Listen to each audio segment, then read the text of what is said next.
You guys, are you guys going to do minutes? Okay. So who's got which agenda item? Aaron, you've got Life Lab Kids? Yes. And Justin's got 9 Mile? Or you've got both? Oh, I'm right, okay. All right.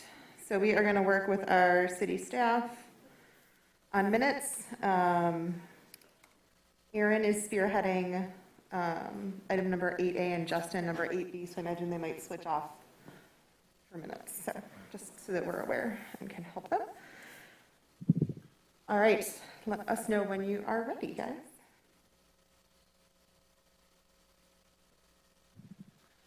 All right, I'll start with roll call. Can you hear me all right? I can hear you well enough. I'll lean into it. All right, welcome to the City of Ferndale Planning Commission meeting for Wednesday, September 1st, 2021. It is 6:36 p.m. We will call the meeting to order, and we'll begin with the roll call, please. Commissioner Foster? Here. Commissioner Hagforce? Here. Commissioner Hoskew? Here. Commissioner Showalter? Here. Commissioner Brazen? Here. Commissioner Azar? Here. Councilman Polika? Here. And Chair Baker. Here, thank you. We've got our full complement of planning commissioners this evening. We will move on to item number 2, the approval of tonight's agenda. Are there any changes to the agenda from our city staff? None this evening. And I would look for a motion to approve tonight's agenda. Motion to approve the agenda. Second. Thank you. That is a motion to approve by Commissioner Showalter. That is a second by Commissioner Brazen. All in favor? Aye. Aye. Any opposed or any abstentions? Thank you. The motion passes. We'll move now to the approval of the minutes, item number 3A of August 18th, 2021. Are there any edits, corrections, questions on the minutes from August 18th, 2021? Motion to approve the minutes as written. Support. Thank you. That was a motion by Commissioner Hagforce with a second by Councilman Polika to approve the minutes of August 18th, 2021. All in favor? Aye. Aye. Any opposed? Any abstentions? Thank you. The motion passes. We will now have our call to audience. Call to audience is a time for anyone in the audience to address the Planning Commission on any item not on tonight's agenda. So just a quick review, we have 2 discussion items on tonight's agenda. We have no action items tonight. We have 2 discussions. One is a preliminary planned unit development application at 3178 Hilton for Life Lab Kids. The other is a potential rezoning discussion for 747 West 9 Mile. When we get to those items, there will be time for public comment and question during each item. So if there's anyone here in the audience who wants to address the Planning Commission on something other than what's on the agenda, please come on up to the podium, state your name and address for the record, and you've got 3 minutes.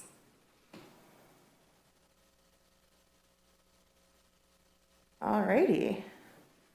I do not see a mad dash. We'll move on to our first business item. Again, no action items this evening, but we will skip down to item number 8A, our first discussion item of the evening. This is a discussion of the preliminary planned unit development, or PUD, application at 3178 Hilton for Life Lab Kids. We'll begin with an introduction from Aaron from our city staff. We will then take any questions or comments. Let me back it up. Start with an introduction from our city staff. We'll then have our applicant share any information or presentations that they have this evening. We'll then take any questions or comments from the audience, and then we'll have a discussion with our applicant. So we'll start with Aaron. Perfect, thank you. Erin Quattel, Sustainability Planner for the city. So this is a preliminary planned unit development discussion. We added this part of the process a couple years ago now, and it's to give the applicant a chance to describe their project, talk a little bit about the benefits with the planned unit development. As a reminder, this is kind of like a special planning and zoning effort for certain properties or projects that don't necessarily conform to the zoning ordinance as we currently have it.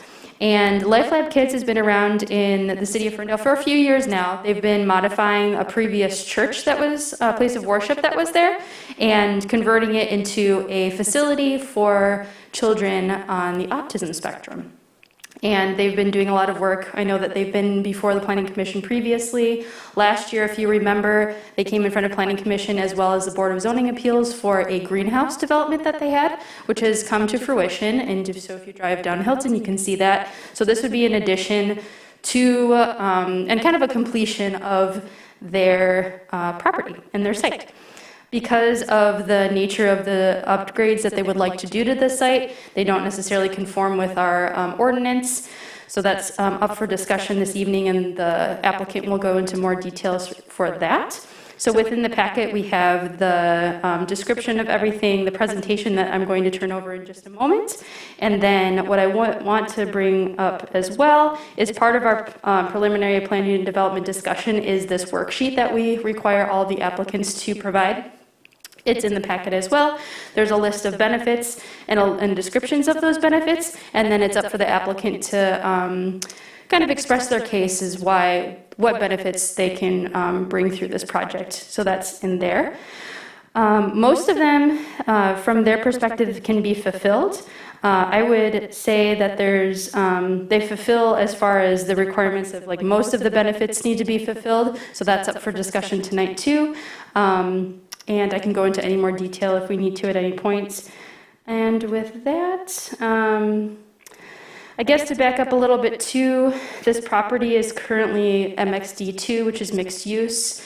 I don't believe that they necessarily violate a lot of the ordinances with mixed use, but just with some of the nature of some of the upgrades that we'd like to do, that's where some setback concerns, specifically some right-of-way concerns as well. And I think that's it. I don't know, I might have missed something, but I would like to now turn it over to the applicant to present their presentation, and then we can have the discussion. Great, thanks, Erin.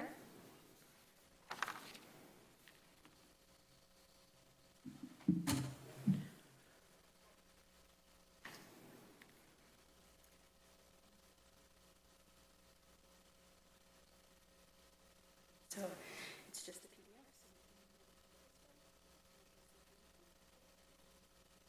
Welcome. Hello. Can you guys hear me okay? Yes. My name is Natalie Rink. I'm the head of marketing, development, fundraising, project manager for this project. I wear a lot of hats. That's a lot of hats. Yes, exactly. I'm actually a parent myself. At Life Lab Kids, both of my twins are there, and then I joined the organization volunteering, and I've been with them since day one. As a parent, and then a year ago working with Jay, the founder of Life Lab Kids. So just a little bit more really like insight into kind of how we've grown. Yes, we kind of initially started serving children on the spectrum, but we've really grown into really being almost a, I don't want to say a community center, but we serve so much more than that. We see children really with a neurodiverse background, a neurodiverse population. So we offer services like speech therapy and occupational therapy, along with art therapy, music therapy, recreation, fitness, applied behavioral analysis. So we've really kind of been this melting pot, combining behavioral services, mental health services, physical services under one roof. The unique thing about our site is, you know, we're a medical clinic that doesn't feel like a medical clinic. So children love coming. I can attest to that. I'm always having to pull them out. But kind of the necessity for this project really is we've outgrown our space. And with regards to our parking lot specifically, a lot of site work necessary for the drainage in the parking lot and expanding our space into the outdoors to really grow our fitness program. And to kind of complete our entire campus, if you will. Kind of the proposed plan is to, and I know Harold can get more into this if you want. I don't. Yeah, I can go over. Do you want to kind of take it over? Okay, great. Do you have any questions for me or anything like that? Or I can even come back up and talk more about that. Yeah, I think if we have operational questions, Natalie, we might have you back up, but it's great to get the preliminary update on how you guys have evolved, because we've talked to you a couple times. It's great. Good evening, Harold Rummel, your Design Team Plus. We were brought in the project, as Natalie said, they pretty much outgrew their site. They had a lot of intentions to create a sensory playground, if you want to call it that. That way they can teach, motor skills, they can teach life lessons to the children, and we'll go up to the site plan. And here's, the existing site. You can see the existing building here. Some of the things that we noticed right away when we came on the site, this does not show the greenhouse addition that was placed on the site, which actually utilized or used up quite a bit of their parking lot. Pulling in the parking, we have two entrances coming in off of Hilton there. It's a little chaotic and a little confusing trying to work within this parking lot, and we noticed that immediately, and we decided that's number one of the things we have to address. But more so, when you start looking at the children that are coming here, we have to actually look at two different aspects. Some of them are basically sensory drawn, and other ones are sensory retracted. So we have to be careful on where we're placing this playground so that they're not being distracted while they're out in this area doing their therapy, truck going by. Some of them are going to be drawn to that. Other ones are going to just basically retract back and try and get away from it. So how do we do that? And one of the things we looked at, and you'll see when we get into it, was the parking lot needs to be a buffer between Hilton Road and this sensory outdoor therapeutical area, and we'll just call it that from now on because it is therapy in that area. So we looked at also gathering that space around the greenhouse so that we can actually use the greenhouse as part of that therapy. We can bring in rain gardens, we can bring in outdoor growing and plants, we can then get into the sense of smell and how does that work, as well as color from the plants. So that's some of the ideas and the thoughts, but this is the existing one. One of the attentions we're trying to do is limit the amount of driveways leading out into Hilton to reduce the congestion on the site. And then, if possible, in talking with both Aaron and Justin, was possibly vacating the right-of-way and gaining back some property, because as you can see, this is sort of a non-conforming lot where we have some of the properties going onto the opposite side, west side of the sidewalk. Other ones are pulled far back, east of the sidewalk. So we like to try and bring that all to the original property line, since Hilton has been reduced down to one lane each direction, plus bike and on-street parking.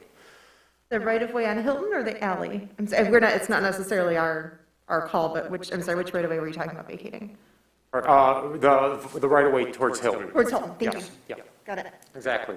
So this is our proposed plan, and we then looked at the different zones. We have acoustic zones, tactile zones, activity zones.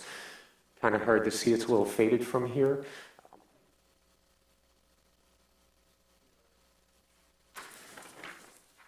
The glare on the screen makes it difficult to read. Color zones, nature zones, water zones, and then educational hubs. So they're color coded on here. So we have multiple educational hubs around the yard, as well as the addition to the front lobby, which enters into the educational center. Our acoustic zones we have within the purple areas, the multi-court functioning space, the acoustic area. The tactile zone, where we'll start bringing in tactile treatments to either vertical and horizontal surfaces. We'll look at color zones, bringing color into pathways and walkways.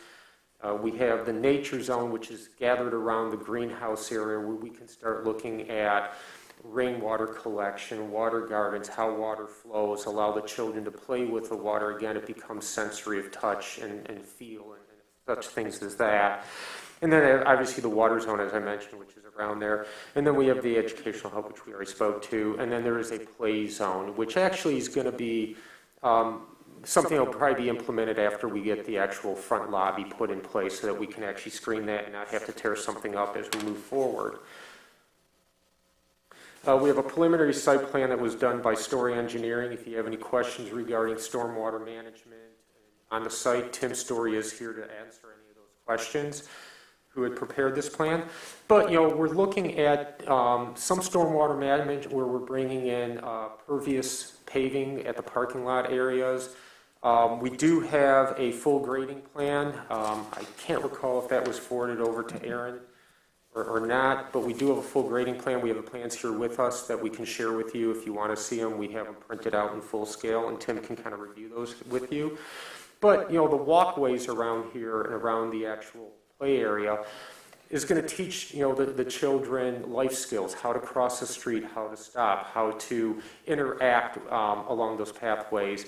And then the other pathways which curve in and out and through the space will be sensory pathways, where we'll bring in different surfaces and textures so they could learn and feel and then also interact with it. We have a multi-functioning basketball or half-court basketball area, which they can play basketball, they can do half-court tennis up against the wall. We're looking at also possibly introducing solar energy on the roof of the structure so that we're actually creating our own power on the site and utilizing it from a sustainability standpoint. The front lobby is probably second phase of the project. First phase is going to be the actual therapy playground. And then the front lobby will come in afterwards. But they're finding out that the current lobby is not suited to intake of the students coming in, as well as managing them, because right now the lobby is predominantly just this area here. Students coming up and down the stairs from the different areas are going right by that front door. So what we looked at doing is creating a reception area that actually becomes sort of the watchtower or the guard that will keep the children behind that area. Also, it provides an area in which they can access into the therapy playground, bringing in a limited use, limited access lift, because there is no real lift other than a chair lift on the staircase right now, so that they can access both the upper floors and the lower floors more easily. But again, it gives a buffer zone for the parents to drop the children off, pick the children up, instead of just them walking in and then interacting immediately as soon as they come in. A couple of renderings that we did of that, turning the entryway, and then that entryway actually is going to be facing a drop-off area when you pull into the parking lot. So, and maybe I should discuss the parking lot if we can go back here. So we looked at is pulling in the parking lot. We can do a drop-off area right here. We put parking close with the barrier-free parking right next to the building, so it's quickly accessed in as shortest distance as possible.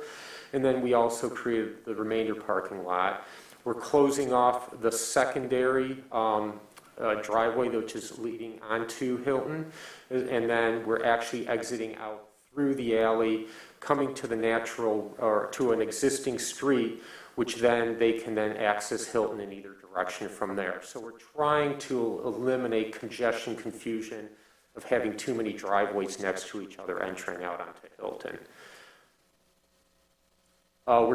So the benefits to this, preservation of nature. As you can see, there's this large cluster of trees which sits on the property. One of the things that were mentioned to us immediately was they want to try and keep that as much as possible. Currently, that is not necessarily 100% on the property. It is actually within the right-of-way. However, if we get to vacate, or it's accepted that we vacate that area, the tree will be on the property, and we will actually preserve that tree and create an island, landscape island around it, so that that's not being removed from the property. Other things we're doing on there will be like rain gardens for some of our stormwater detention. Again, that becomes part of the sensory experience for the children. Current uses on there, we did take a look at it. There are other uses which are acting as schools. We have the Edison School not too far. We do have a Hilton Oaks Baptist Church, which also has some religious ed that takes place on that. And then we got the Honey Space for Moms, which we felt kind of fits in with what we're doing in our site as being a comparable to what we're trying to propose to the development of Life Lab Kids. Sustainability, as mentioned, we are looking at doing solar panels on top of the covered basketball area. That way we can feed energy back to the building or utilize it through batteries for site lighting and so forth. That's still being investigated as to how far we want to take it, but this was a request from Life Lab kids to actually incorporate some sustainable features and renewable energy into the project. Furthermore, we're looking at in items F and G. Again, I said we had the porous pavement.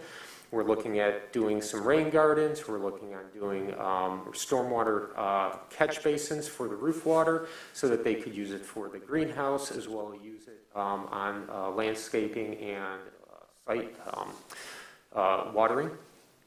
Transition, this one, we're teaching the life, lessons here on this site. And that's how we felt that, transition areas to adjacent land uses, creating this park area and everything, we're not, right now it's just an open field. Probably a lot of people are cutting across from the alleyway across that into the parking lot, which is congested currently. Creating this development is going to cut off that ability, since this will be completely enclosed, from people to actually walk through their private property into a busy parking lot. It's going to enforce the use of the existing sidewalks on the adjacent side streets as long as the existing sidewalk along Hilton. So we feel that that is actually enforcing the infrastructure which is already in place within the city. Historic preservation, this one, we're not really doing any historic preservation, but it is an adaptive reuse of an old church. So we're using infrastructure which is currently in the city. We're not tearing down, we're adding to it, and we're growing within the structure and within our property limits. So we felt that on a comparable standpoint, it's reuse of an existing building. It may not be considered historic. Traffic impact, we just discussed that when I went through the site, eliminating driveways leading out onto Hilton, bringing them in one way, exiting out to a side street, and then they can then enter Hilton from that point. So we're eliminating congestion and possible accidents happening within the site limits by doing that. Transit orient, we are bringing in bicycle racks on the site, marked F here as you can see. So we will be including that as part of the design of the facility. And you're about to get a bike route on Hilton, or a bus route on Hilton. Starting Tuesday. Oh, really? Yep. So can we get a bus stop in front of our place? That's something we can Okay, definitely okay. discuss. With his work hat on, not his Yeah, Yeah. something we can definitely discuss. Yeah, so that could be another key point right there, especially it allowed them to work with families that may not have means of transportation available to them, and it becomes a benefit to the community. Coordination, basically this used to be a series of small little residential lots facing Hilton, combining them all and then utilizing it as a larger development, something that's going to benefit the community, so we felt that we met that one. And as you can see in the work list, we put yes and no's as the ones. Open space greenways and greenway corridors, there really is none that are adjacent to the site. We thought about stretching it since we have that park by the school, but we figured that was a huge stretch, so we didn't even bother going there. This is not a housing development, so again, affordable housing units does not fall in place here. Diversification of housing types, again, this is not a housing development, so that one is no. And then removal, renovations of blighted buildings, site cleanup. The site right now is really not blighted. The building is being kept up. It has an outdoor green space area. We could say yes to this if I say we're going to remove the horse corral and you accept that. So, but again, I think that one's a little bit of a stretch and we're not really going to go and push that one right now. And at this point, I'll open it up for any discussions or questions for myself, Tim Story, or my clients, the owners of the property. Great, thank you. Thank you. Nice to hear there's no brownfield situation on this site. That's a first for a while. Let us see, is there anyone here in the audience this evening who has any questions or comments on the preliminary planned unit development application for 3178 Hilton Life Lab Kids? If there's anyone here in the audience with any questions or comments, you are welcome to come on up to the podium and please state your name and address for the record and ask us whatever you'd like. All right, I think it's mostly your team that's here, right? Okay. Got it. All right, wonderful. So thanks, Harold. Thanks, Natalie. We got a great update both on the business. This looks like it's going really well. Are you guys a nonprofit or, okay, that's what I thought, great. Yeah, it sounds like it's going really well and you're growing just the way that you had hoped to, which is exciting. And we knew that this would be a parcel that was going to need some greater conversation at some point, just because it's it's an adaptive reuse and it's a little bit of a funky access. So Correct. let us see. I've got a couple questions, but let's see here at the table. Is there anyone who has any questions for Natalie or for Harold who wants to kick us off? I'll start calling on people. Councilman? I love that you're implementing sustainability elements. Microphone, Councilman, sorry.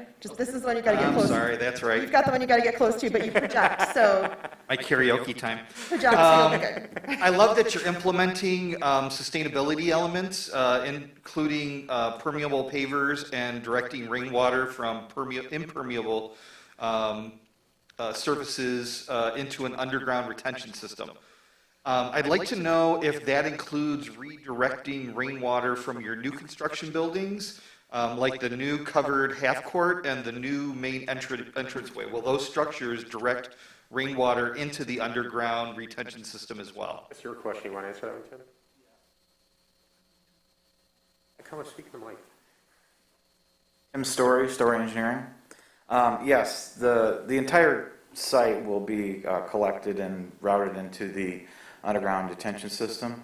There's going to be, different areas will see different treatments. We have the ability to do bioswales out in that outdoor sensory area, so we're going to work to develop that.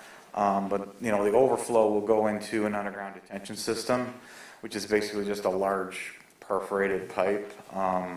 You've tested the soil that you can put that in? Because I know that a lot of the east side tends to be clay, which makes it hard. I know in the south end of the city, we've tried to do that in a number of areas, and because of the soil surface, the soil consistency, we just can't do it. Well, the way I intend to design it, it doesn't really matter if it's clay or not. I mean, it's great if there's sand there. We can get more of the infiltration, but it really is a true detention system with an overflow pipe that I'm proposing to go out into the combined sewer route in Hilton Road. Okay. With a trap so that we trap so the sewer gases can't come back. But so while that water is detained, there is a perforated pipe system with stone around it, and we'll encourage as much of it to perk into the ground as possible. But because it is a true detention system, we're not counting on that absolutely in order for it to work. Okay. Excellent. Thank you. Yep. That's all I have. Thanks, Councilman. Commissioner Azar? Yes, through the chair, your drop-off system, if you could discuss when they come, if there's a backup of people dropping off or the hours that they drop off, or if it's staggered, just because it's very close to the entrance, and I wondered if that would be a conflict. So if you could describe the hours and drop-off, that'd be great.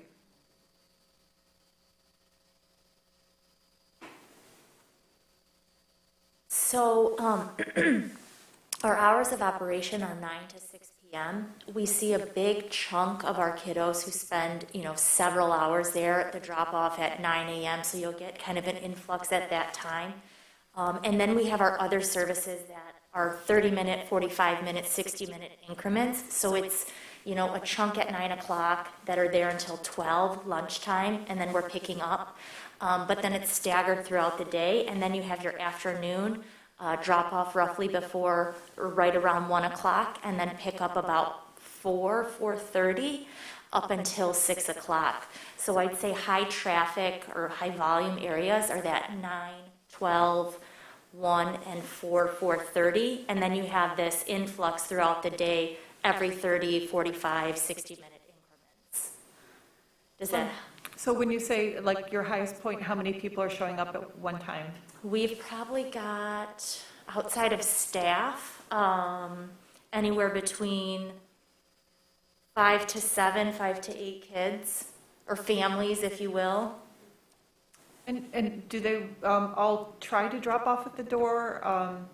So right now with COVID, actually staff is meeting them at their vehicles. And so you've got staff and children walking through the parking lot. Prior to COVID, families were bringing them up until the door, and staff were taking the children inside, but because of COVID, we've kind of mitigated the amount of individuals in the building, so they're meeting them at their vehicle and then bringing them back to their vehicle. Thank you. Yeah. If I can add to that, in the plan that you see up here, one of the things that we were looking at proposing was sort of a decel lane. I know in working with Tim Story, he said, we couldn't meet the requirements of what Ferndale requires for a decel lane. So on the site plan he developed, we eliminated that.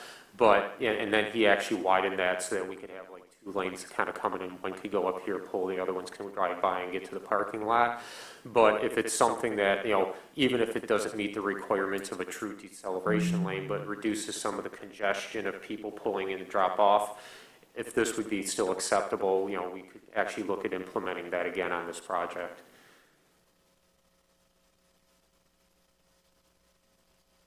Any other questions on Yeah, that there's topic? just some engineering standards that will have to be met. I would just- Mr. Foster? I have a similar concern about that, and I would just be concerned about creating it, and I appreciate having the information about how it's going to be used in the interim, but if it's created and then perhaps you outgrow and you need to move and then somebody else moves in there, and if it's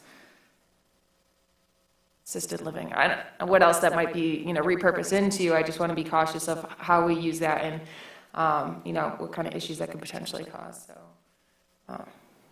just want to note that for the board. I don't have any, specific recommendation or opinion, but definitely that same concern. We have a lot of conversations about school drop-off in Ferndale Public Schools, so I know that Commissioner Azar lives right near one of the problem spots, and I've been involved in some of the design for the new elementary school. So thinking about sort of the safe, adults in a hurry don't always make the safest decisions about maneuvering around cars and children. So thinking about that with Aaron as you work on the site plan was what I was wondering when it came to that pickup and parking area. I don't know if it was similar for Michelle and Krista, but I was just thinking about cars trying to get around each other.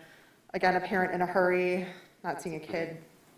I know You guys are aware of it. I know when I was on site, because we did go out to site, I did kind of view how the children were getting into the building. The majority, probably would say 98% of the people. Again, right now, the parking lot's not conducive to actually pulling up and dropping off a child at the door. Right.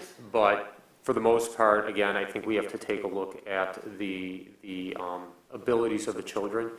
Most of them, you're probably not going to want to just open the door and let them run out and go straight to the door. They're going to be actually escorted in by a parent. So for the most part, I think they will be parking in a parking space and then walking on and by held in hand and everything. And Aaron and Jay can contest to that as well. But I think, again, we have to look at this as not like an elementary school. So most of them are going to be escorted into the building by the parent and parking in a parking space. Okay. All right. Other questions for the applicant on this topic or others? Actually, I'll pipe in if I may. First, I'm going to put on my bus hat really quick. So based on the planning of it, unless someone in another department overruled me, I actually did propose a bus stop right there at Shevlin because there was an actual crosswalk there, which isn't always abundant down Hilton. So you may actually notice a pole possibly even in front of the existing building showing up sometime next week or so. And then obviously if you do follow through with the deceleration lane, that's something that, definitely keep SMART in contact with, so that way they can possibly move the bus stop to the far side of your driveway or whatnot, depending on. But I'm going to guess there probably will be a bus stop there. So Okay, awesome. keep that in mind. A couple questions I have. Have you guys spoken with the people who live behind you as well as the veterinary clinic about the idea of using the alley? Has that been topic of discussion yet? We have not, our office hasn't had any conversations with the people that live on the opposite side of the alley yet. Okay. I mean, we have had conversations internally with our clients about having a open house or a workshop in which we can have these drawings up there in their place and people can come and visit, answer any questions prior to the site plan approval meeting. That way we can address some of their concerns or questions at that time. Good, yeah, because that's one of my concerns I have is there are a lot of actually garages that exit onto the alley. So now that you guys are taking the alley from being just an access point to being an active drive, that's definitely something to be a good neighbor. You guys want to make sure that your neighbors are on board with it as well. And then part of the site plan, I mean, the alley right now is just kind of a two-way, like a old concrete drive. Are you guys going to repave the alley? Is that something you want to work with? That was on some doing? discussions, yeah, we had some of those discussions. I don't think we've come to a full decision on that, but I Okay. did say from an advantage standpoint, that may be something that we need to throw in as what's happening, or at least a portion of the alley which is coming up to our driveway or something along those lines. Yeah, and that may go along too with the being a good neighbor. If you say, hey, we're going to be using this alley, but we're taking the alley from being underkept to paving it and trying to make it nicer for everyone, they may be more in line with the idea as well. Yeah, there was discussion, early on about can we vacate the alley, but since we have the residents using it with their garages, it's like that ended up going to the, no, we cannot. Yep. So how do we work with the neighbors and how do we make it a benefit to both? Correct. And then my last question is there going to be, I know since you have your parking slanted towards Hilton, is there going to be a landscape plan on how to kind of buffer that? I know you said the parking is a buffer from the teaching area from traffic, but then it would be nice to have a buffer from the parking to the sidewalk so someone who's walking on the sidewalk along Hilton doesn't feel like they're just walking by a parking lot. Yeah, we do have a landscape architect engaged on the project. Just at this stage of the project, we didn't think it was necessary to develop a landscape plan. We are looking on using trees and landscaping to aid as that buffer between the actual therapy playground area, the parking lot, as well as the parking lot in Hilton. So we are looking on doing that. Okay, awesome. Thank you. Thank you. Anyone else? I just quick had a comment, thanks through the chair, is, I think just in terms, I'm not an expert in the subject, but when we're talking about the benefits of the project and reusing the existing building, I believe it is more sustainable to use the existing building than if you were to actually redevelop the site with a new building. So I just thought that was potentially a benefit that you could exemplify, I suppose, in this project. That's where we kind of like tied it into the historic preservation portion of it, saying not necessarily historic, but adaptive reuse of an existing structure and site. Both. Yeah, thank you. Commissioner Hosky, anything at this time? Commissioner Shalhoub? I'm just, I'm in full support of the project. The one thing I'm a little bit unsure of. Sorry, masks, microphones. Thank you. Yeah, the one thing I'm a little bit unsure of is using a PUD to get there, because it's not really a mixture of uses on the site from what I can tell. It's redevelopment of an existing site with an addition. And are there any other mechanisms that you've explored to try to maybe either a rezone or something that we can get this into something that's maybe a little bit. Aaron or Justin, if you want to mention. Yes, I'll let you take that one up since we talked Question for our about city this. staff. Thanks, Aaron. Yeah, so we did talk about this. Because of the uniqueness of this particular site and the desire to have more of the use at the rear of the property versus the Hilton side of the property, it's more dimensional variances and that sort of thing. And they were just kind of collecting. So we thought that perhaps a PUD would be the better of the decisions on what to do. Other types of rezonings won't really help any of the design elements that they have proposed in this particular proposal, because of most of it has to do with the setbacks, the parking in the front yard, the access points, and so forth. So that's why we recommended this to the applicant to consider for PUD. Okay, yeah, because I noticed you mentioned that this is a really unique site, and so if it's a really unique site, does it make sense to go for a variance since you can prove hardship by it being a really unique site? I would like to call up my planning manager to the podium to help. Justin, if you don't, if you'd prefer me to answer. That's okay. I appreciate looking at all the tools in the zoning toolbox. I mean, I think that we did explore, I don't, I can never tell someone don't go for variance, but I think it'd be tough I think when we looked at just the concept, there were, at least 4 things that would require variance. And so This seemed the more opportune route, if the applicant could prove those substantial benefits. And just as a reminder too, the PUD list, there's, I forget, 8 or 9 options. You don't have to meet all of those options. The chart that the applicant showed, it's just a number of them, and whatever makes sense. Each project's different, but yeah, I think the dimensional variances would be a challenge. I think the greenhouse variance was successful because that was sort of unique and also sort of related to an ordinance that needs to be amended, frankly, because there's been 2 of those variances. So I think at that particular meeting, there were a few neighbors that came out that were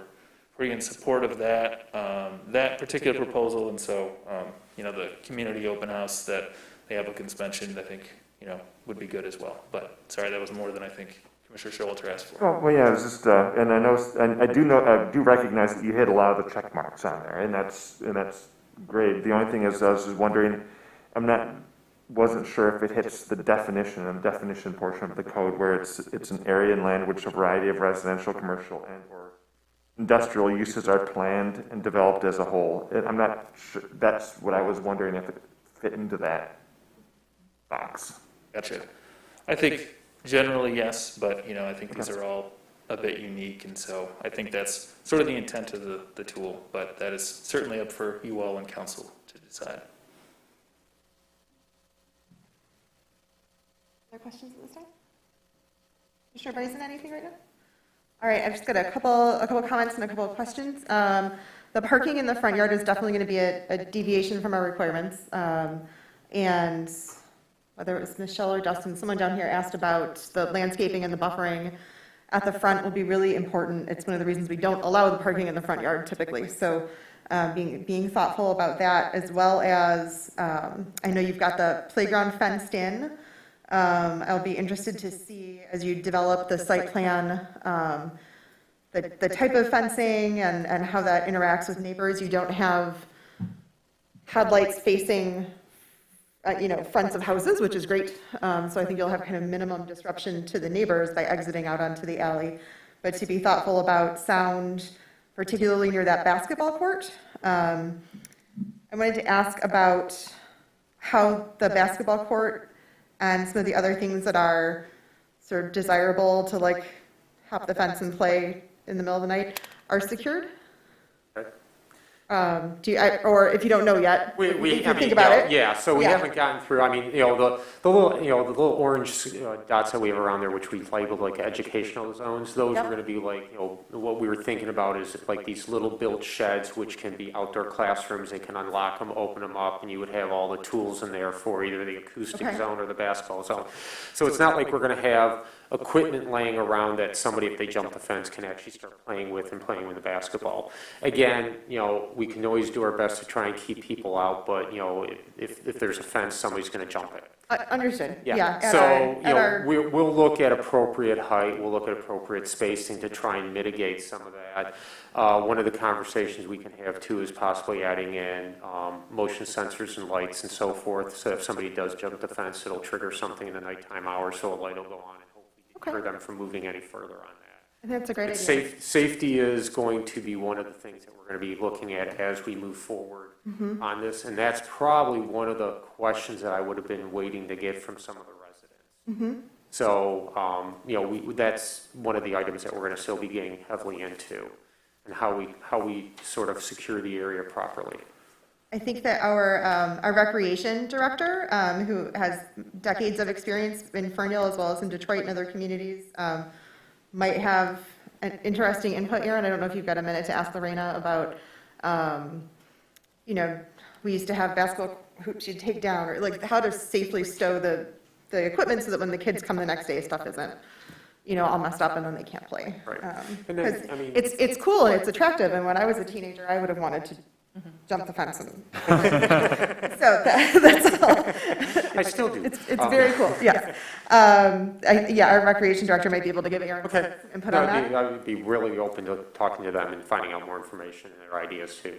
Awesome. There would be, I wanted to ask you about the vacating the right-of-way along Hilton. That is to bring the sidewalk a little bit forward and save the tree? Is that the main objective? The main objective of that was to move the parking area closer towards Hilton to allow us to have more outdoor space for the sensory therapy playground area, and be allowed to get that single flow of traffic meeting the requirements of width and everything. Because right now, I mean, it's pretty far pushed back. I think we're close to 12 to 15 feet off of the sidewalk to the property line. Okay. Pretty much lines up with the face of the church, and the face of the veterinarian is the actual true property line, except for Oh, the wow, driveway okay. where it juts out and then comes back. Typically, if something's been, Yeah, I see it. property line has been vacated, it's usually a foot off the sidewalk, not 12 feet off the sidewalk.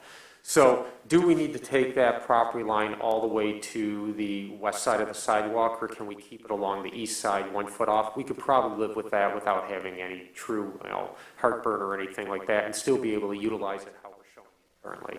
Okay. Aaron, as that moves forward, is that something, it's been a while since I've thought about a right-of-way vacation, is that something that moves forward with a site plan, or is that process happened before? We have had this discussion with our attorney Dan Chris a few different times, because this is, I wouldn't say it happens often, but we do have a few properties that have this issue with it. And we would just have to confirm with him, but I believe we could probably do it simultaneously, just like other types of conveyance, property, parcel. So that the design wouldn't necessarily have to come Right. back if for some reason council didn't approve the right-of-way. Okay. And then also, the way that the front door faces Hilton, actually, Aaron, this is a quick question for you. Our architectural compatibility guidelines, 24-184, do they apply to our MX2? Because we don't have a front door facing Hilton right now. I just want to make sure that that's thought about how the front door addresses the street, and then fits with any compatibility guidelines for frontages, and sort of number of doors at the front will be important. And if you don't know that at the moment, that's fine, just put it on your list. That is a good question. I will get back to you. And those are all of my questions. Anyone else before we move on? All right.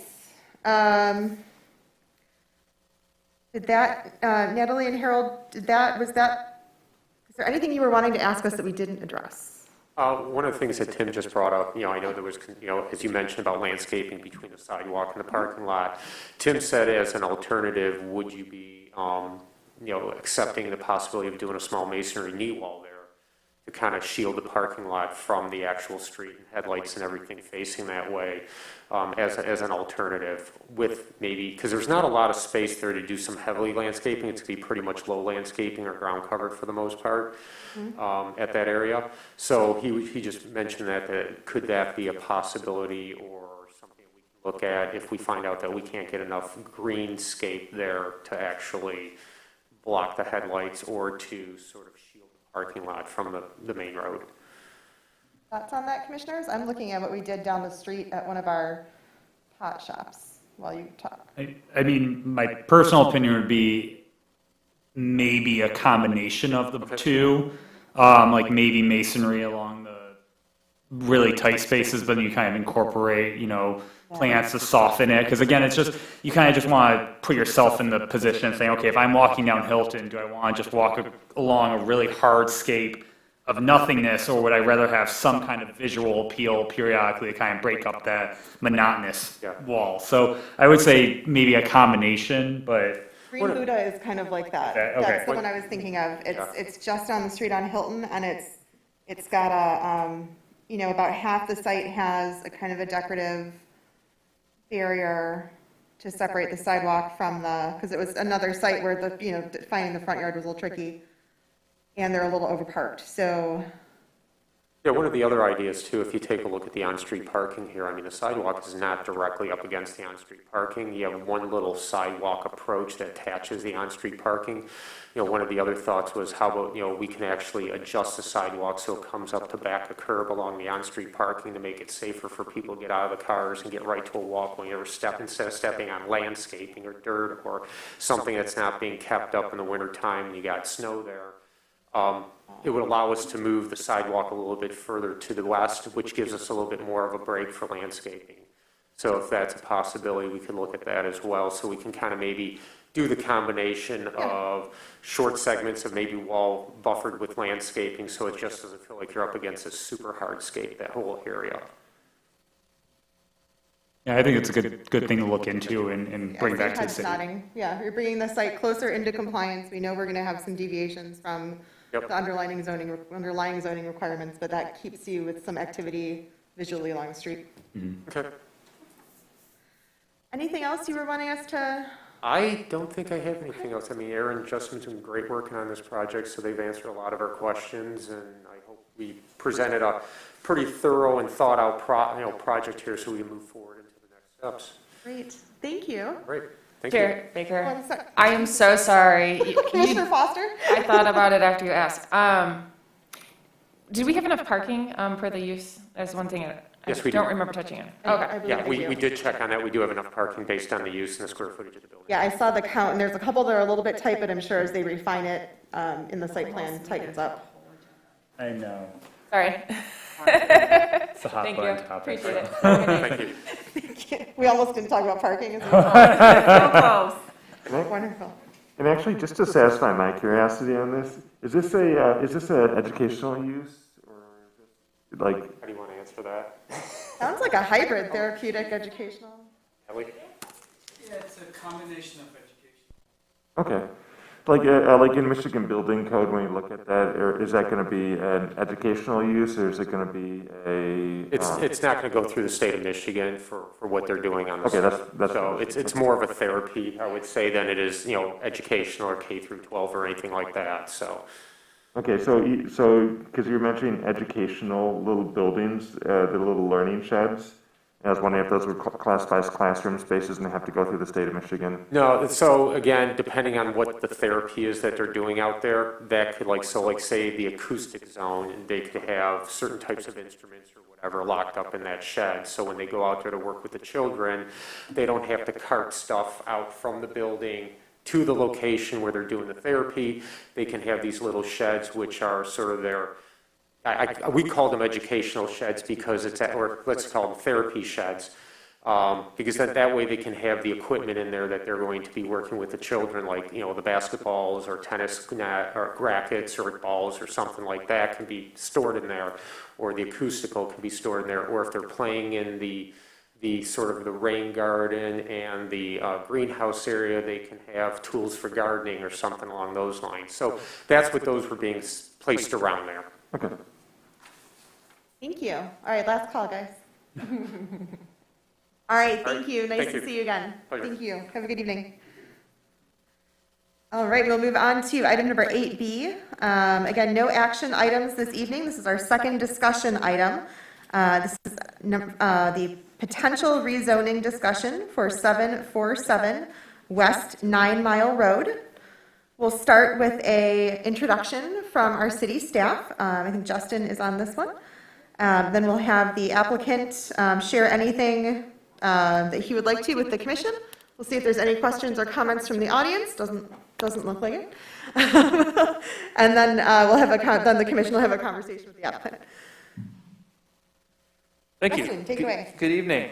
So I will be brief, yes. So for those that may not be familiar, rezoning projects, there's a couple of options in the zoning ordinance related to conditional rezonings and regular rezonings. Conditional rezonings are typically when an applicant offers some conditions in a legally binding agreement that go along with the overall rezoning application request. This particular rezoning request is for part of a existing building on site. The applicant, Christian Growth, reached out about 747 West 9 Mile to talk about potentially rezoning the site to find, excuse me, sorry, I pulled up zoomed in too far. But about potentially looking for some other options for the building. The building right now is zone C2 general commercial. There's some upper level residential at the site, and then some ground floor commercial space. There's been some change in tenants, and Christian can get into the marketing of the site. In talking with the applicant, We talked a lot about, the location where, some of the existing site features, how there's not exactly a ton of parking for some commercial uses, some of the adjacent zoning districts, and then the master plan, the city's master plan from 2017. This particular area, all of the parcels along West 9 Mile, and essentially east of Livernois, were designated urban residential. We can talk probably a little bit more about that in the past. Obviously, the city's going through and updating the master plan now. But you're showing us existing zoning right now. I'm just showing Showing existing us zoning. C1, or Correct. C2. Correct. So we talked about just some things mentioned in the master plan about allowing for other residential types of uses. Talked about other options within the zoning ordinance. Use variance didn't seem to be a likely option, so we talked about having a discussion with the planning commission. So the applicant will get into a lot more details, but if the project were to move forward, as with any rezoning, a rezoning application would be submitted to the city. Public hearing notices would be mailed and published for the planning commission, and then planning commission of the recommending is the recommending body for rezonings, and then city council would consider it per the ordinance requirements. So happy to provide further detail and introduce the applicant, Christian Groth. Thank you. All right. Let us have the applicant share anything you'd like to. Welcome. Good evening. Thank you so much for having me, and also Justin for always being really reachable, and Ferndale is just a pleasure to work with compared to a few of the other cities that we also own buildings in. Thank you for that. This is a property that we purchased now just about a year ago. And like you said, it is on 9 Mile. We currently, and many of you will be able to picture this business, we have the Ferndale Family Pharmacy in one side of our building. And then the other side, unfortunately, has been sitting vacant for quite a while. And that's why I'm coming to you this evening. That I learned the hard way that the demand for commercial or retail space in Ferndale is just not as high as we had anticipated, even asking for a very reasonable or even below market rent for a retail space. Interestingly, on the other side of that equation, the upstairs apartment, when we recently had a vacancy, we had several tenants who applied right away, and we were able to fill that in just a matter of days. Unfortunately, also for us, the Ferndale Family Pharmacy appears to be moving out in April of next year because they purchased the building that is just immediately adjacent to ours to the east, and hopefully they're going to do a nice job renovating that building. They've been really nice tenants. There are several reasons I think I would like to ask for this request to be considered. The first one, financial, in that my taxes for that building are currently $19,000 a year. The rental rate that I'm asking for this 1,200 square foot space that's on the first floor that I have two of is $18.95 has been my ask, and unfortunately, quite a long time later, it's not been met.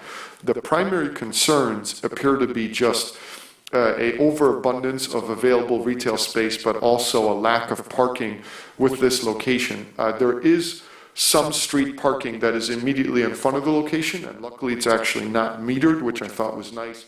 And we do have a small parking lot in the rear, but some of the businesses that have taken a look at this building have struggled to figure out where the customers would park, because there's really only maybe 4 or 5 parking spots in the rear available to them. And it seems like just with employees parking there, they would use, 50, 60, 70% of the parking that is available, leaving only one spot for a, customer. So that's been our struggle. And I think if we possibly had an opportunity here to outfit the first floor as 2 residential units, they could turn into really cool urban loft-type units with tall ceilings, exposed ductwork, and I think they could be very attractive. We've also had an inquiry, and I thought this was a really neat idea, from a gentleman who's a architect, and he suggested possibly having a live-work combination where he'd be living there typically has only 1 or 2 clients come at a time, and it could adequately suit his business in terms of the parking also. Thank you. Thank you. All right. If there's anyone here from the public who's got questions or comments? I know everyone in the room at this point. So this is my neighborhood. So first, I literally walk my dog by every single day. So know the building very well. We know the building next door, Joe's, the former Joe's, very well. So just going to kick off with a question, because I've lived here in this neighborhood about 20 years, and a few buildings have just been consistently empty and not taken care of. One, I think, just got a ticket and had to clean up, about 2 buildings down from you, and I was glad of that. But then others, while they've turned over a little bit, they have been consistently occupied. So I wondered, what is the, as you get down toward my street at Beaufield Street, we've got sort of a row of salons, and other specialty service type shops. We've got a gym that has actually expanded. We've got a couple of other longtime businesses on the other side of the street next to CVS, and another salon that's just grown and has moved and expanded into a retail operation as well as a salon. So I'm wondering, what's the difference? That the sites don't feel that different to me as a pedestrian as I'm walking by, but from a real estate perspective, what do you think is leasing a block and 2 blocks away that isn't leasing here? Sure, absolutely. I think that is a really good question. So the previous user of our space that's been vacant was the candle shop, Yep. and it allowed you to go and create your own scents and flavors of candles, which I thought was a neat concept. But unfortunately, due to COVID and her inability to have 10, 15 participants. So they're almost like candle parties where you could make your own flavor. Yeah. And I thought it was an awesome business concept, but unfortunately COVID just caused her business to fail. I think to answer your question, the biggest difference is, and you mentioned some properties that were across the street on the north side of 9 Mile, I really think is parking. So to my knowledge, that is a private parking lot where you have to be shopping at one of those businesses in order to park there. And there's ample parking there. It's an awesome parking lot. But unfortunately, anyone who would be shopping at, my location there would not be able to utilize that parking lot. And I think also with, Livernois obviously hitting just a few feet later past the former liquor store, there's just not really much street parking. The primary number of inquiries have really come from hair salons, which I would have loved to host a hair salon at that site. But it seems like they were also concerned about their business succeeding due to just more limited, street parking. There's really only 2 or 3 spots, if you can picture it, in front of that building. And then all the other parking is just found, further down the street. And they thought that especially during the winter months, that their clients may choose to go to another hair salon if there was not convenient parking present. Okay. All right, other questions for the applicant? I can pull up the, if you guys want me to run through rezoning criteria, if that would be helpful as we think about this. I think the framework that the city has set up is a potential conditional rezoning, but we may have some other ideas at the table too. But thanks for setting the stage on the neighborhood. Thank you. Through the chair, if I may. So one question I have is, have you worked with the DDA at all about seeing if they have businesses that are interested in retail spaces? Because I know they usually keep kind of a list of prospective companies looking to move in the Ferndale, and a lot of times they're trying to build that gap between a landlord and an interested business. So have you worked with the DDA on trying to fill that tenant space? I have not specifically, and I'll be honest, I would love to try that as well. If I didn't realize there was a resource that was available to me, I'd certainly love to try. We have marketed the property through the MLS system. We've marketed through the commercial MLS system. We've pretty aggressively tried to market through the Ferndale Forum, through even the Royal Oak Forum. We've done Facebook Marketplace. We've done Craigslist. We've got 2 fairly large signs in the windows, so you can, anyone who's driving by 9 Mile. And we do get calls on the building. It's not like no one inquires about it, but it just seems like some of the setup of that particular space really seems to be a challenge for a lot of businesses. I had a wonderful gentleman who's looking to open a creamery there, and I loved that idea, but unfortunately, also parking became an issue for them, throughout the summertime and so on, that they just didn't feel that they could have enough parking there. Okay.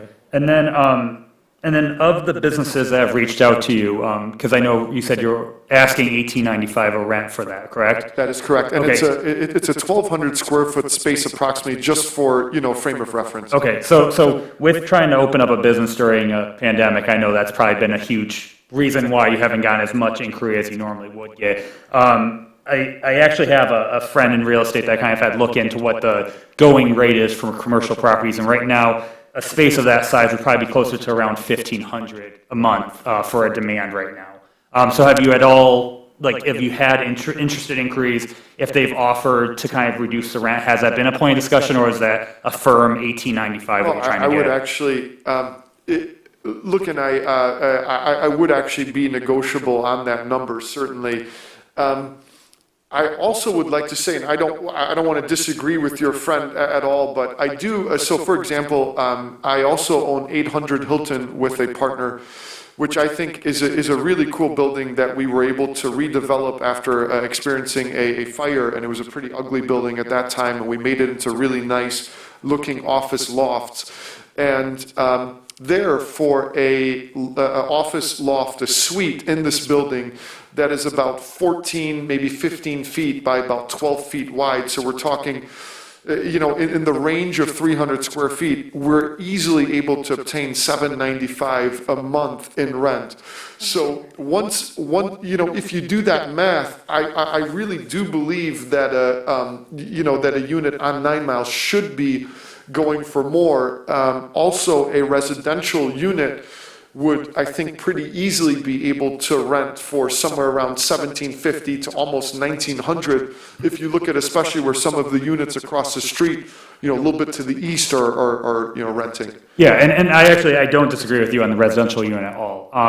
One of my major concerns on the idea of not only are we doing spot zoning here because you would be the only residential zone on that strip, is what are the impacts of not only starting kind of a precedence of changing a zoning to meet whatever your highest demand is, and does that mean that if I have a residential home, could I change it to commercial if the commercial market changes? It starts kind of that big question mark there for me. And then also by putting in residential, obviously you reduce then the overall street traffic because someone's not walking down the sidewalk to go to someone's house necessarily. So you reduce the foot traffic, so then what does that do to the values of the other retail properties along the stretch as well? And those are some of my concerns on the idea of doing a spot zoning where you're kind of becoming an outlier in the area as opposed to being consistent with the rest of the street. So those are my concerns with it, but thanks. Other questions from the table? Through the chair, if I might. So you mentioned live work, and I was wondering how that might work in the space. Are you thinking that the front of the building with the storefront would be a sort of commercial space, and then behind that would be the residential?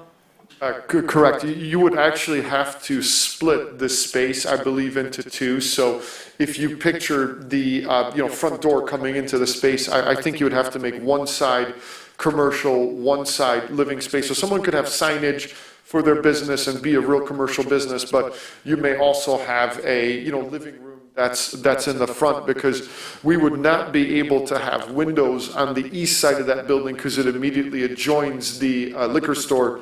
We would likely be able to add some windows on the south side of that building that is currently just a wall, but the residential units above do have windows on that wall. This unit simply didn't because it was the kind of commercial back of the house area.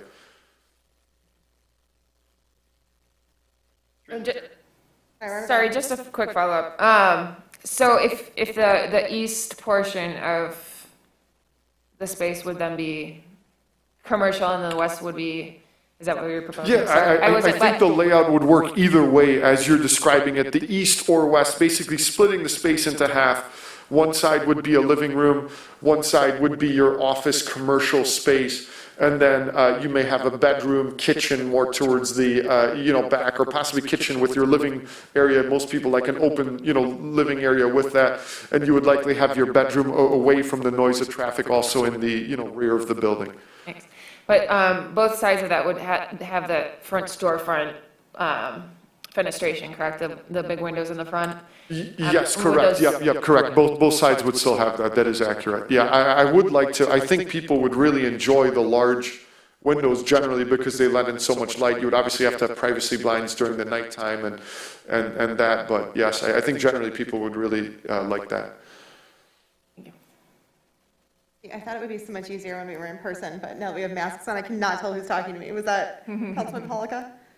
Yeah. Okay. Well, I was just going off of the, I was just going off of the question about the comments about the windows and having a window on the south side. That basically is going to be looking out onto the alley and the parking lot and back, Correct. There's that, there's the really nice condo developments. I think those are actually very attractive from their, northern, south looking at the northern end of that building.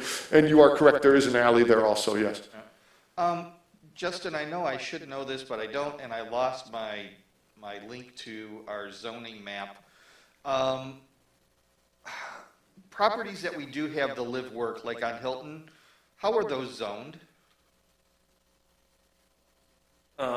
So those are zoned mixed use too, but I don't know how old those are and if they were before the mixed use 2 ordinance. The commission might know.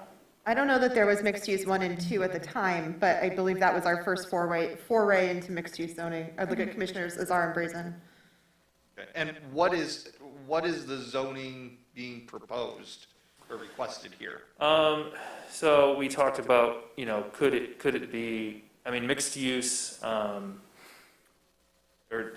mixed use 2 does allow for, multiple family buildings. I think it also allows for live work. We talked about a few different options that would allow for some sort of ground level residential use or live work. It really would depend on how the live work was done. And I think what I kept grasping onto in the urban residential description for future land use was that live work was encouraged, but there weren't a lot of details on that. So, I don't know that the commission and council got that far during the last master plan, but that's all I have. Okay. Any commissioners? Questions, comments? No, I think that we're interested in a variety of housing types, and a live-work situation could support that. But I think by changing this particular parcel, while it addresses the needs of your property, it changes the way the community engages, not only with that property, but all the properties along, whether you're coming east or west on 9 Mile, right? And so it has further implications of surrounding properties, which I think we need to take into consideration. As I think Justin mentioned earlier in the presentation, I apologize, I was reading at the same time, we are coming up on a master plan update that could change how this area may be zoned in the future, and there may be more opportunities then. Yeah, I'm looking at the rezoning criteria and the urban flex criteria, because thinking about the future land use description, which frankly I don't remember why we did this urban residential. I don't remember. But looking at sort of the urban residential description and the feel of what the intent of urban residential was in the future land use map, and thinking about the importance of our rezoning criteria tied to the future land use map. But also, if conditions have changed since the current master plan was adopted, which certainly they have, then we would look to consistency with recent development trends in the area, which is what made me go to urban flex, right? So this isn't CBD, this is 2 parcels away from CBD, but I think urban flex speaks to this idea of almost mixed use, but it does incorporate some standalone residential. The thing that it doesn't incorporate is sort of street front. Sorry, hold on. for stoop. Urban Flex permits stoop developments, which have a street-facing entrance and accommodate where permitted mixed-use or live-work development. The downtown core doesn't, but the Urban Flex does. I feel like we're moving in that direction in general, in sort of mixing up our uses and trying to do a form-based code downtown. That said, we are in the very beginning stages of a really important conversation with our community through our master planning process. And we've talked a lot about it up here, about whether rezonings are jumping the gun of that, or whether rezonings are indicative of the fact that we need to do that. You know, maybe a little bit of both. You get that friction as your master plan starts to expire because things are changing.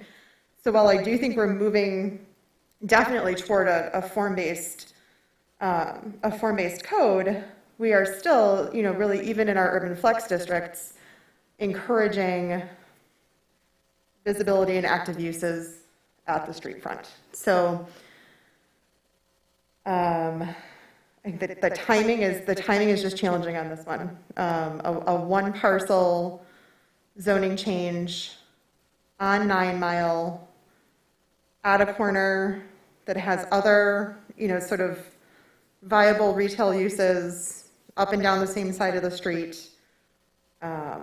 This would be a tough one for me to make a case for. I definitely appreciate your consideration. Thank you. Of course. Yeah, I want to see if we've got any other questions or comments from the commission.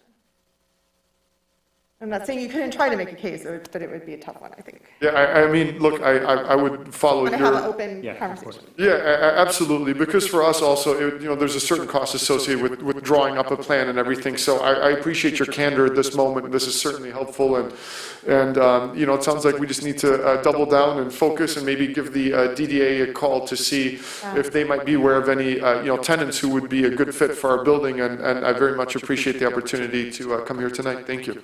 Hey, Justin, can you get Christian Lena's information so that way you can reach out to her tomorrow? Awesome. Thank you. Wonderful. Thanks, Christian. It's Thank great to you. meet you. Thank Have a you. nice evening. Thank Good you. night. All right, let's move on to item number 9. Do we have any administrative items this evening? I know we have a new person in the room. We do. I got lucky and got to meet on a phone call. Let's start there. So, Christine, if you want to join us. So, we, as you may know, our department, Community and Economic Development, we've tried to have,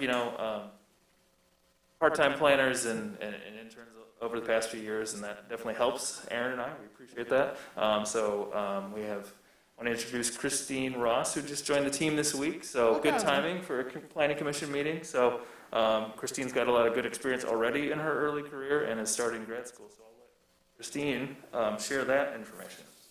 Welcome, Christine. Good to meet you in person. Yeah, it's nice to meet all of you today. I met 2 of you over Teams this morning, so it's nice to meet the rest of you. So yeah, this is my 3rd day here and learning a lot. Oh, hello? Okay. Okay. Yeah, and tomorrow I begin my first day of grad school at Wayne State. I'll be getting a master's in urban planning. Okay, how many masters of urban planning from Wayne State are there? All right, well, awesome.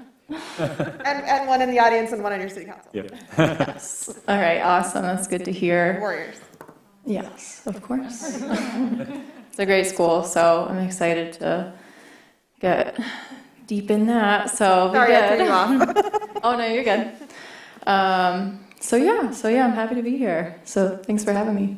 Awesome. Do you know what types of things you'll be working on? Just sort of broadly, site plans and things, or anything in specialty areas?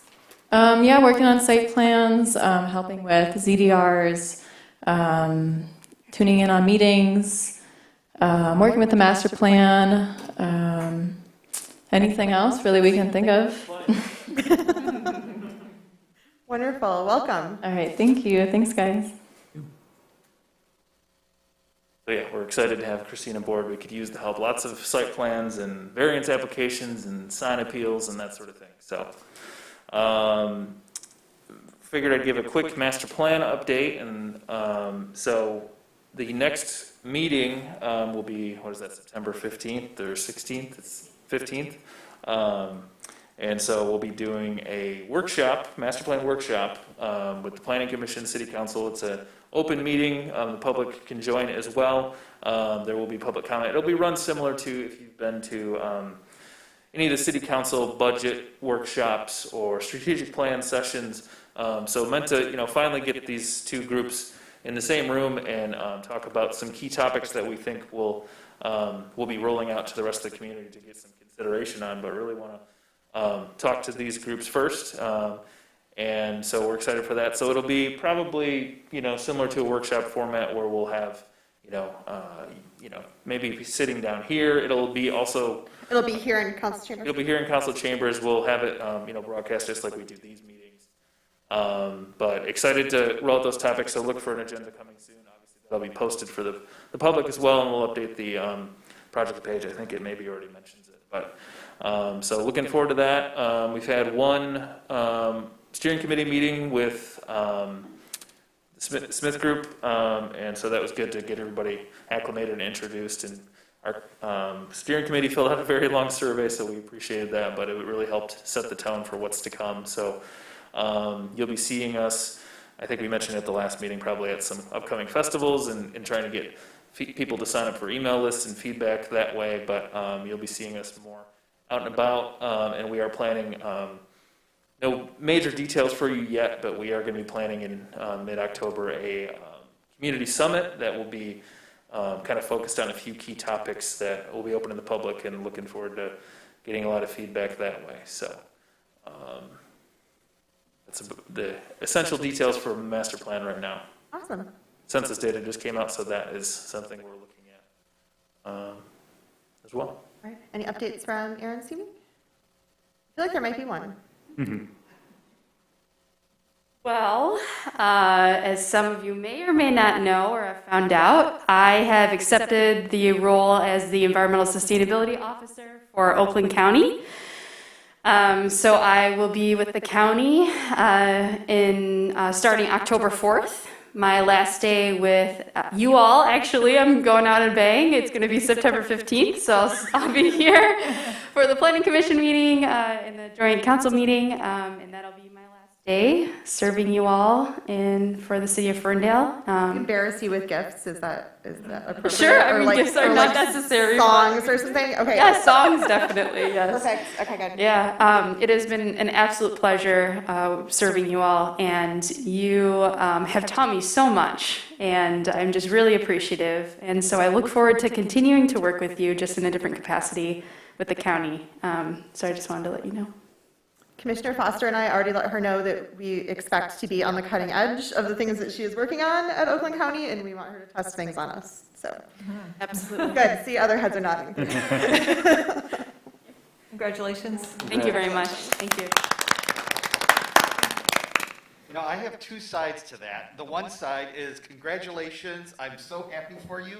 And the other is we need to stop training you people so well that you keep leaving for better jobs.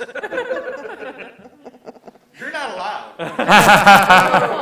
Just bring us that sweet, sweet Oakland County money. That's all I want. Your sustainability money, lady.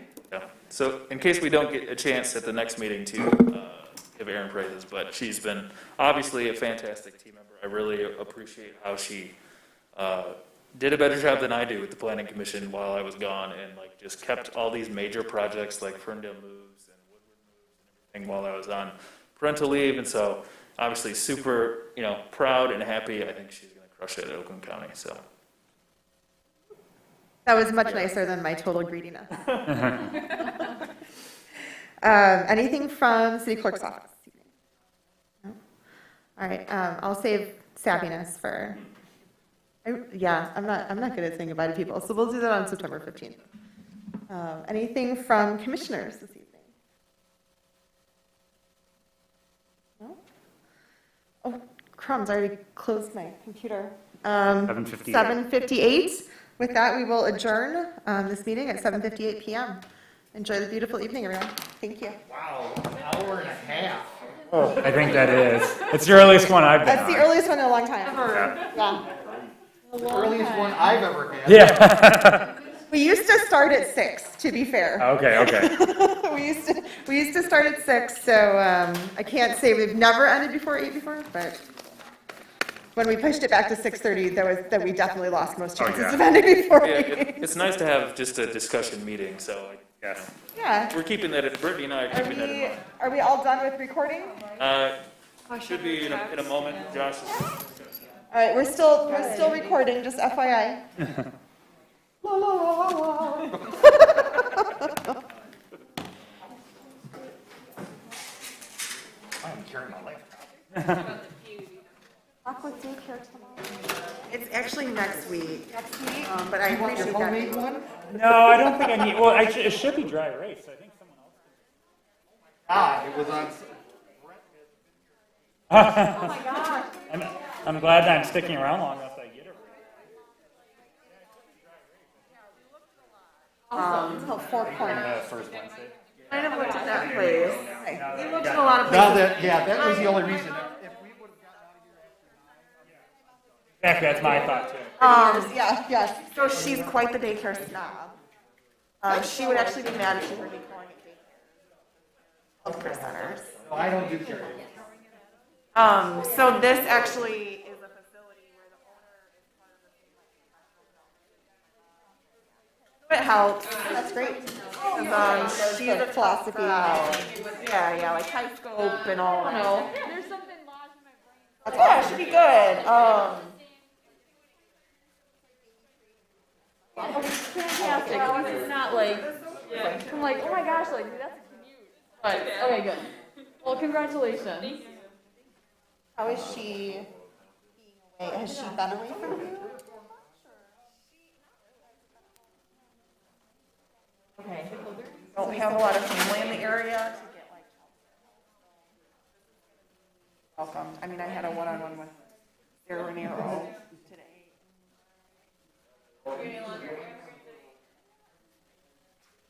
Being very flexible, but at the same time. Thanks. Good to see you. Oh, by the way, my opinion is completely changed. Well, when you didn't bring up, we were talking about.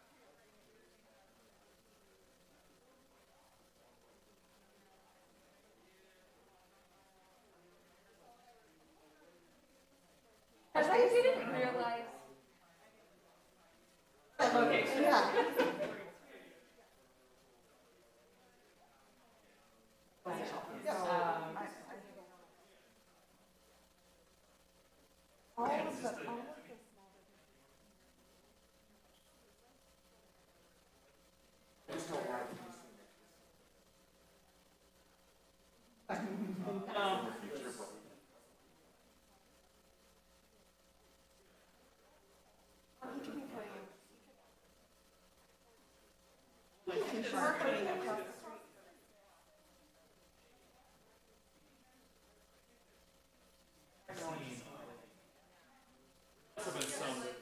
When you didn't go down that path, I was like, okay. No, I was not looking at it. It's so funny because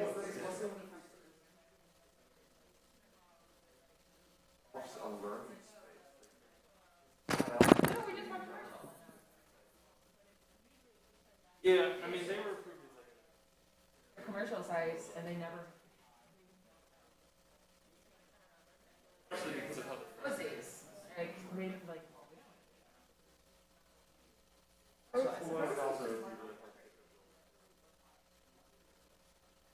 they're gonna be fine.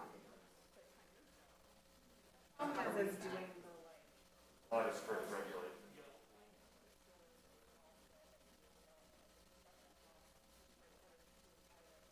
Yeah, I don't know.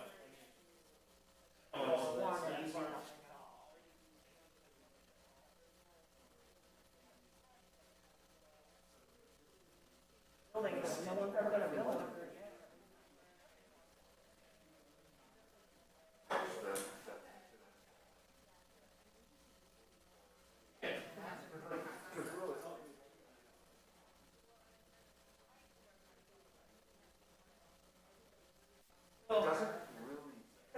The developments that have occurred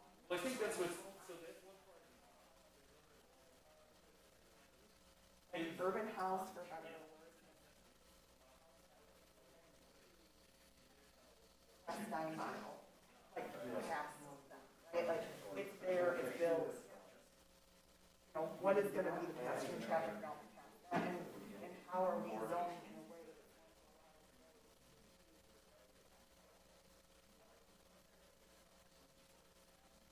allow. Same thing for like affordable housing development.